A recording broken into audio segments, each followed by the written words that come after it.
Hey you guys, it's Peter, and welcome to my channel, Peterisms, where I tell stories of my life and just little things that I've learned as I've grown into the person that I am today. And I have two meditations right here from my two favorite books. I don't even think I need to tell you what they are at this point. And I have not read the meditations today, but I did just look up. One is about worry and the other one is about anger. And so I think those are two really good topics to talk about. You know, something I have worked on my entire sobriety is worrying about things. And, you know, my mom used to even say to me back in the day, why do you borrow trouble, you know? And I always am constantly worrying about things. And in fact, I just talked about this on here the other day that, you know, I had a friend of mine that said to me, like, where are your feet?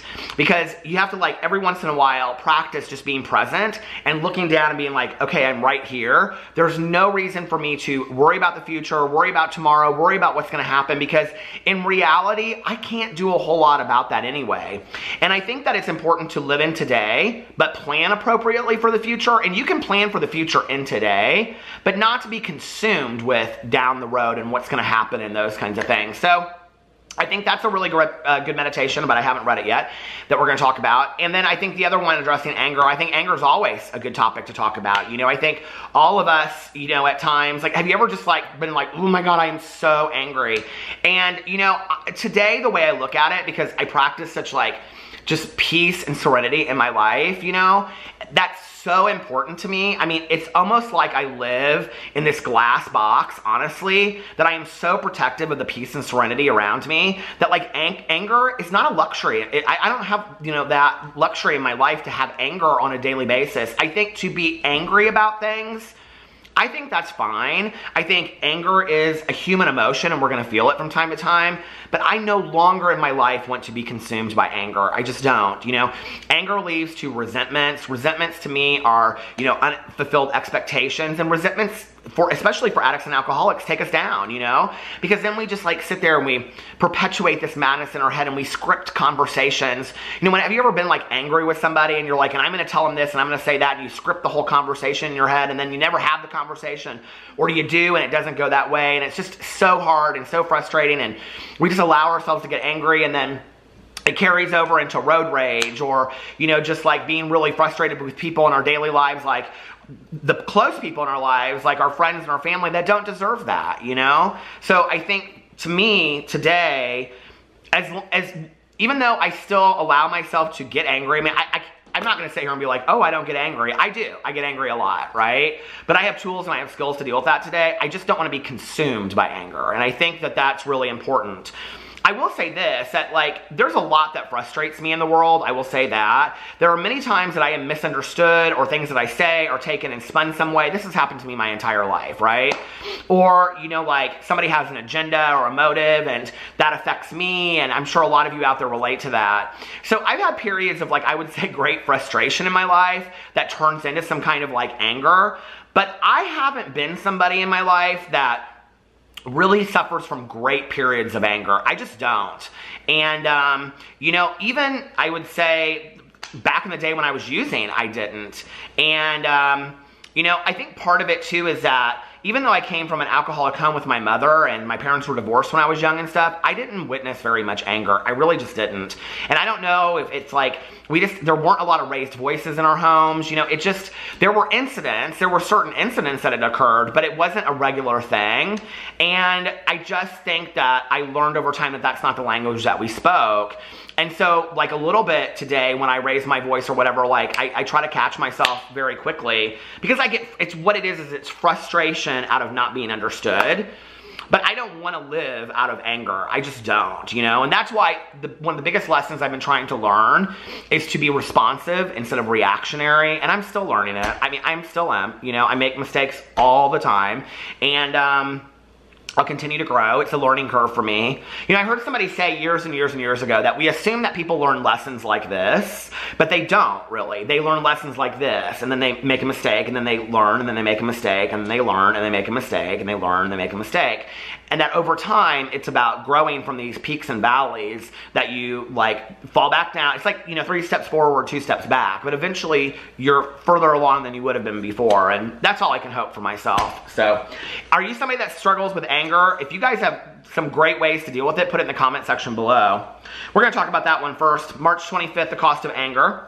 Anger can be an expensive luxury. Funny that I just said luxury, right? Italian proverb. Ever notice how many mistakes we make when we let ourselves get angry? We drop a dish while cleaning the kitchen, back the car into a pole while we're trying to park, yell at a person who didn't do anything wrong. Such mistakes just make us angrier, only now we're angry at ourselves as well. We can decide not to be angry in the first place, or we can release our anger as quickly as possible. This doesn't mean that we have to let others take advantage of us. It simply means putting things in perspective so we can act calmly and constructively rather than angrily. I don't have to get angry even if it seems justified. Instead, I can think about why I'm upset, whether there's something useful to do about it, and what steps to take next. You know, that's, first of all, the whole idea of justifiable anger to me is very, very interesting, and it's something that you talk about in recovery a lot. And justifiable anger is that, you know, if you've never heard that term before, it means that the reason why you're angry is completely reasonable, right? Like, you should be angry about that. Like, that should be a normal response. The thing is when it says down here, I can think about why I'm upset, whether there's something useful to do about it, and what steps to take next. I really wish I would react that way or respond that way in the moment, you know? But honestly, when I'm really angry or frustrated, and it's usually, like I said, when I'm frustrated, like, I'm like, you don't understand what I'm trying to say. Like, that's where I get, you know? Or you're taking what I'm saying and you're spinning it. And this has happened to me for, I mean, 30 years, you know, plus that. And, you know, what's interesting is in that moment, I don't know that I'm very good at calming myself down and asking myself why I'm upset and whatever. I actually just had this happen recently to me, where I raised my voice a little bit and I like stopped myself and I was like, okay, like, why are you getting upset? And it was so interesting because I realized in that moment why I was getting upset, and that my expectations were completely different than, my expectations for the situation that I was having were different than they should have been, you know? And I was like, then I could kind of relax and realign my expectations, and then it went well, you know what I mean? And I didn't allow myself to get angry. So I don't know, maybe I do have that tool or skill more than I think I do. Sometimes I'm not very good about engaging that skill when I should, and you know, but like I said, it's a learning, you know, process for all of us. But I think that's so hard in the moment when you're really, really angry, especially if it's justifiable anger, you know? Especially in that moment when you go through something just really horrible, and you're like, in that moment, you're supposed to go, why am I upset right now? And what can I do to, you know what I mean? Like, I don't know, teach me the person that's that way, but I'm just not always, you know? But I'm learning to be better about my responses and not be consumed with anger. That's what I want. I just don't want to be consumed by it, you know, or resentment. All right, the next meditation, March 25th, letting go of worry. What if we knew for certain that everything we're worried about today will work out fine? What if we had a guarantee that the problem bothering us would be worked out in the most perfect way and at the best possible time? Furthermore, what if we knew that 3 years from now we'd be grateful for that problem and its solution? This is so weird, you guys, that I'm reading this. So, you know, like, I went through this, like, really horrible thing that happened, and it's really, and this is, like, a long, long time ago, but it's so weird because at the time, like, I thought to myself, nothing good is going to come from this. Like, absolutely nothing good. And in turn, what's really weird is that I'm thankful for it, you know? Like, it really helped me realize a lot of things about the world. And it's so weird, like, in retrospect, like, at that time, you could not have told me that I would look back on it. You couldn't have told me I was going to look back on it and be, I'm thankful for this, right? And that's why Maya Angelou used to say, when you're in the middle of the biggest tragedy of your life, look up and say thank you, because you are about to learn the most valuable lesson in your life. And I really, really believe that, you know, that when you're going through this, the greatest lesson is right around the corner. But sometimes you have to stop and really, you know, own that for that moment. And I think when you're going through something really hard, you're like, there's nothing great that's going to come from it. There just isn't, you know? And, you know, it's interesting to me, this thing is like years ago, but it's interesting to me looking back on that now and being like, I don't know, it's just weird, you know? And it's like, I've learned so much, I think, from some of the horrible things that have happened in my life, that when I look back, you know, and hindsight's always 20/20, but when I look back, I'm like, well, A, it wasn't as bad as I thought it was, and B, you know, I chose to engage in a part of that too. Like, you know, my part in that is not just the fact that it happened, but the fact that I allowed it to continue to perpetuate in my life. I continued to just, you know, put gas in the fire, so to speak. And we don't have to do that. We don't. You know, we can talk to our support system about it and things like that. So that's so interesting to me that it says that. Furthermore, what if we knew that 3 years from now, we'd be grateful for that problem and its solution? What if we knew that even our worst fear would work out for the best? What if we had a guarantee that everything that's happening and has happened in our life was meant to be, planned just for us and in our best interest? What if we had a guarantee that the people we love are experiencing exactly what they need in order to become who they're intended? I feel like my sponsor is speaking to me. This is the kind of stuff she says to me every day. What if we had a guarantee that the people we love are experiencing exactly what they need in order to become who they're intended to become? Further, what if we had a guarantee that others can be responsible for themselves and we don't have to control or take responsibility for them? What if we knew that the future was, what if we knew the future was going to be good and we would have an abundance of resources and guidance to handle whatever comes our way? It's like what if ... So, and we would have an abundance of resources and guidance to handle whatever comes our way. I feel like there's like a string on my lip or something. It's driving me nuts. What if we knew everything was okay and we didn't have to worry about a thing? What would we do then? We'd be free to let go and enjoy life. That almost kind of makes me cry.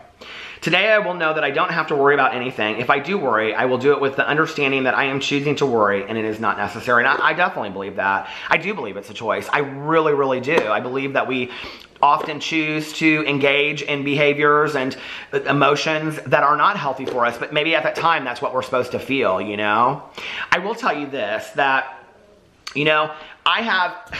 Back in the day, one of the things, you know, that I heard, you know, when I was first sober was, you know, like God, I would hear people say, God didn't bring me this far to like dump me on my ass, or God never gives you more than you can handle in a day. And I've heard variations on that as well, you know, that, you know, with God and, you know, you can get through anything and things like that with your higher power, you know, and I've heard that like, you know, lessons repeat themselves until they are learned, and then you learn the lesson and you move on to the next lesson.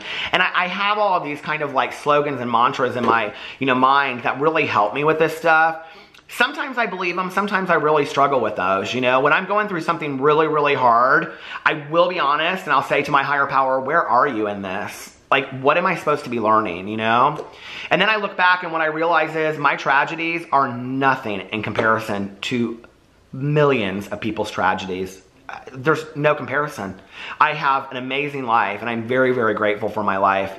And that gratitude puts it in perspective. And then when I can look back, like it said, I needed to hear that today. I mean, I really needed to hear that today to further appreciate where I'm at in my life today. And I look, because I do believe there's like this thread that goes through my whole life that connects all this stuff. And I look back and I look at this, I'm like in my head right now, I'm thinking, okay, this happened. And this happened. And you know, this happened. And at the time that all these things happened, I thought, I'm never going to get through this. And yet here I am, you know? Taking the dogs outside, letting them run around the backyard, meeting my new neighbors today who are fantastic, you know, driving around, getting a coffee, listening to John Denver songs that I just downloaded last night, you know, 9 feet high, 6 feet wide, soft as a downy chick. I was listening to all these John Denver songs I used to listen to as a kid, and my life is good today. It really, really is. I'm getting ready to go on a long vacation with my husband and my friends, and, you know, I feel so blessed.